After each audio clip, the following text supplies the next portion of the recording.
World War I support for and opposition to the war. Support.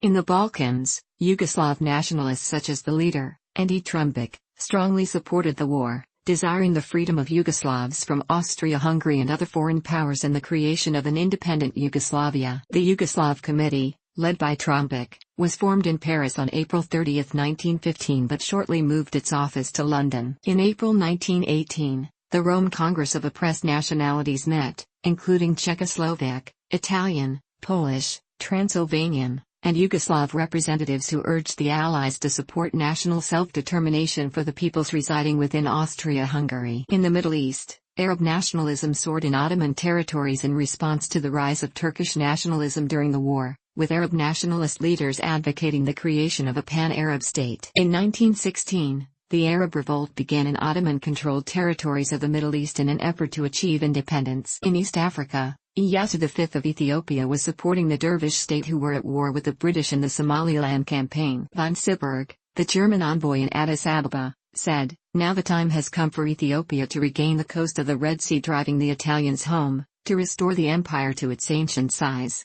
The Ethiopian Empire was on the verge of entering World War I on the side of the Central Powers before Iyasu's overthrow due to Allied pressure on the Ethiopian aristocracy. A number of socialist parties initially supported the war when it began in August 1914. But European socialists split on national lines, with the concept of class conflict held by radical socialists such as Marxists and syndicalists being overborne by their patriotic support for the war. Once the war began, Austrian, British, French, German, and Russian socialists followed the rising nationalist current by supporting their country's intervention in the war. Italian nationalism was stirred by the outbreak of the war and was initially strongly supported by a variety of political factions. One of the most prominent and popular Italian nationalist supporters of the war was Gabriele D'Annunzio, who promoted Italian irredentism and helped sway the Italian public to support intervention in the war. The Italian Liberal Party, under the leadership of Paolo Bazzelli, promoted intervention in the war on the side of the Allies and used the Dante Alighieri Society to promote Italian nationalism. Italian socialists were divided on whether to support the war or oppose it. Some were militant supporters of the war, including Benito Mussolini and Leonida Bissolati. However,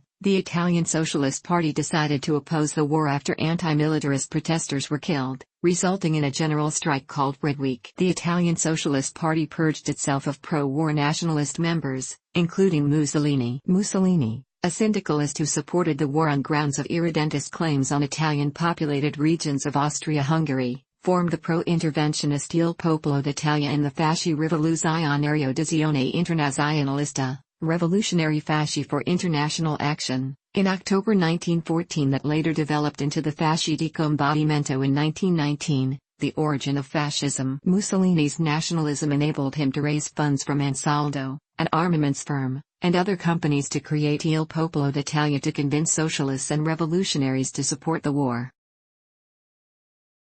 Opposition.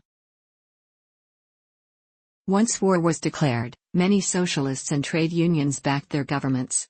Among the exceptions were the Bolsheviks, the Socialist Party of America, the Italian Socialist Party, and people like Karl Liebknecht, Rosa Luxemburg, and their followers in Germany. Benedict XV, elected to the papacy less than 3 months into World War I, made the war and its consequences the main focus of his early pontificate. In stark contrast to his predecessor, 5 days after his election he spoke of his determination to do what he could to bring peace. His first encyclical, Ad Beatissimi Apostolorum, given November 1, 1914, was concerned with this subject. Benedict XV found his abilities and unique position as a religious emissary of peace ignored by the belligerent powers. The 1915 Treaty of London between Italy and the Triple Entente included secret provisions whereby the Allies agreed with Italy to ignore papal peace moves towards the Central Powers. Consequently, the publication of Benedict's proposed 7-point peace note of August 1917 was roundly ignored by all parties except Austria-Hungary. In Britain in 1914, the Public Schools Officers Training Corps annual camp was held at Tidworth Pennings, near Salisbury Plain. Head of the British Army, Lord Kitchener, was to review the cadets, but the imminence of the war prevented him. General Horace Smith Dorrien was sent instead. He surprised the 2,000 or 3,000 cadets by declaring, in the words of Donald Christopher Smith, a Bermudian cadet who was present. That war should be avoided at almost any cost, that war would solve nothing, that the whole of Europe and more besides would be reduced to ruin, and that the loss of life would be so large that whole populations would be decimated. In our ignorance I, and many of us, felt almost ashamed of a British general who uttered such depressing and unpatriotic sentiments, but during the next 4 years, those of us who survived the Holocaust, probably not more than 1/4 of us, learned how right the general's prognosis was and how courageous he had been to utter it. Voicing these sentiments did not hinder Smith-Dorrien's career, or prevent him from doing his duty in World War I to the best of his abilities. Many countries jailed those who spoke out against the conflict. These included Eugene Debs in the United States and Bertrand Russell in Britain. In the U.S., the Espionage Act of 1917 and Sedition Act of 1918 made it a federal crime to oppose military recruitment or make any statements deemed disloyal. Publications at all critical of the government were removed from circulation by postal censors, and many served long prison sentences for statements of fact deemed unpatriotic. A number of nationalists opposed intervention, particularly within states that the nationalists were hostile to. Although the vast majority of Irish people consented to participate in the war in 1914 and 1915, a minority of advanced Irish nationalists staunchly opposed taking part. The war began amid the Home Rule crisis in Ireland that had resurfaced in 1912, and by July 1914 there was a serious possibility of an outbreak of civil war in Ireland. Irish nationalists and Marxists attempted to pursue Irish independence, culminating in the Easter Rising of 1916, with Germany sending 20,000 rifles to Ireland to stir unrest in Britain. The UK government placed Ireland under martial law in response to the Easter Rising, though once the immediate threat of revolution had dissipated, the authorities did try to make concessions to nationalist feeling. However, opposition to involvement in the war increased in Ireland, resulting in the conscription crisis of 1918. Other opposition came from conscientious objectors, some socialist, some religious, who refused to fight. In Britain, 16,000 people asked for conscientious objector status. Some of them, most notably prominent peace activist Stephen Henry Hobhouse, refused both military and alternative service. Many suffered years of prison, including solitary confinement and bread and water diets. Even after the war, in Britain many job advertisements were marked "No conscientious objectors need apply."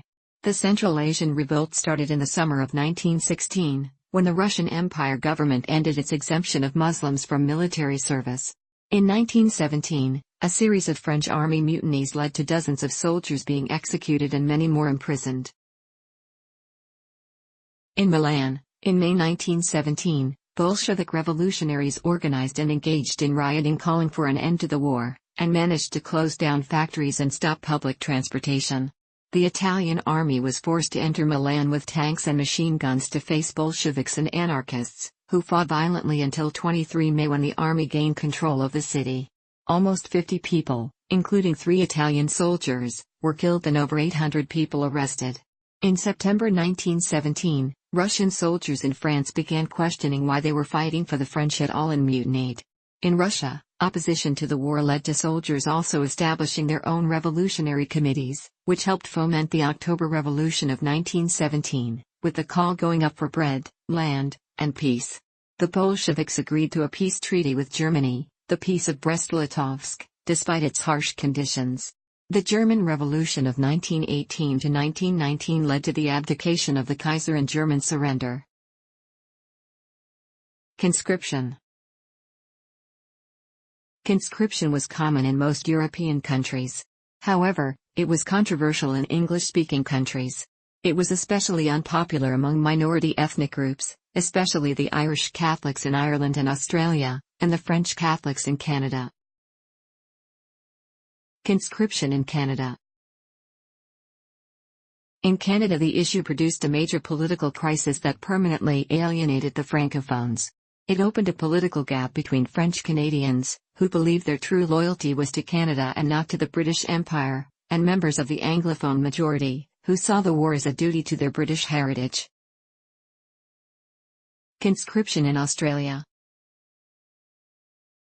Australia had a form of conscription at the outbreak of the war, as compulsory military training had been introduced in 1911. However, the Defense Act 1903 provided that unexempted males could only be called upon for home defense during times of war, not overseas service. Prime Minister Billy Hughes wished to amend the legislation to require conscripts to serve overseas, and held two non-binding referendums, one in 1916 and one in 1917, in order to secure public support. Both were defeated by narrow margins, with farmers, the labor movement, the Catholic Church, and Irish Australians combining to campaign for the no vote. The issue of conscription caused the 1916 Australian Labor Party split. Hughes and his supporters were expelled from the party, forming the National Labour Party and then the Nationalist Party. Despite the referendum results, the Nationalists won a landslide victory at the 1917 federal election. Conscription in Britain. In Britain, conscription resulted in the calling up of nearly every physically fit man in Britain, 6 of 10 million eligible. Of these, about 750,000 lost their lives.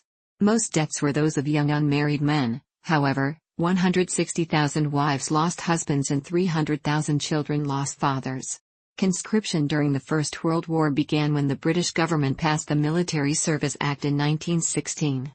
The Act specified that single men aged 18 to 40 years old were liable to be called up for military service unless they were widowed with children or ministers of a religion. There was a system of military service tribunals to adjudicate upon claims for exemption upon the grounds of performing civilian work of national importance, domestic hardship, health, and conscientious objection. The law went through several changes before the war ended. Married men were exempt in the original act, although this was changed in June 1916. The age limit was also eventually raised to 51 years old. Recognition of work of national importance also diminished, and in the last year of the war there was some support for the conscription of clergy. Conscription lasted until mid-1919. Due to the political situation in Ireland, conscription was never applied there, only in England, Scotland, and Wales. United States. In the United States, conscription began in 1917 and was generally well received, with a few pockets of opposition in isolated rural areas. The administration decided to rely primarily on conscription, rather than voluntary enlistment, to raise military manpower for when only 73,000 volunteers enlisted out of the initial 1 million target in the first 6 weeks of the war. In 1917 10 million men were registered. This was deemed to be inadequate, so age ranges were increased and exemptions reduced, and so by the end of 1918 this increased to 24 million men that were registered, with nearly 3 million inducted into the military services. The draft was universal and included blacks on the same terms as whites, although they served in different units. In all, 367,710 black Americans were drafted, 13% of the total, compared to 2,442,586 white, 87%. Forms of resistance ranged from peaceful protest to violent demonstrations, and from humble letter-writing campaigns asking for mercy to radical newspapers demanding reform. The most common tactics were dodging and desertion, and many communities sheltered and defended their draft dodgers as political heroes. Many socialists were jailed for obstructing the recruitment or enlistment service. The most famous was Eugene Debs, head of the Socialist Party of America, who ran for president in 1920 from his prison cell. In 1917 a number of radicals and anarchists challenged the new draft law in federal court, arguing that it was a direct violation of the 13th Amendment's prohibition against slavery and involuntary servitude. The Supreme Court unanimously upheld the constitutionality of the Draft Act in the selective draft law cases on January 7, 1918. Austria-Hungary. Like all of the armies of mainland Europe, Austria-Hungary relied on conscription to fill its ranks. Officer recruitment, however, was voluntary. The effect of this at the start of the war was that well over a quarter of the rank and file were Slavs, while more than 75% of the officers were ethnic Germans. This was much resented. The army has been described as being run on colonial lines and the Slav soldiers as disaffected. Thus conscription contributed greatly to Austria's disastrous performance on the battlefield. Diplomacy. The non-military diplomatic and propaganda interactions among the nations were designed to build support for the cause, or to undermine support for the enemy. For the most part, wartime diplomacy focused on 5 issues: propaganda campaigns, defining and redefining the war goals, which became harsher as the war went on, luring neutral nations, Italy, Ottoman Empire, Bulgaria, Romania, into the coalition by offering slices of enemy territory, and encouragement by the allies of nationalistic minority movements inside the Central Powers, especially among Czechs, Poles, and Arabs. In addition, there were multiple peace proposals coming from neutrals, or one side or the other. None of them progressed very far.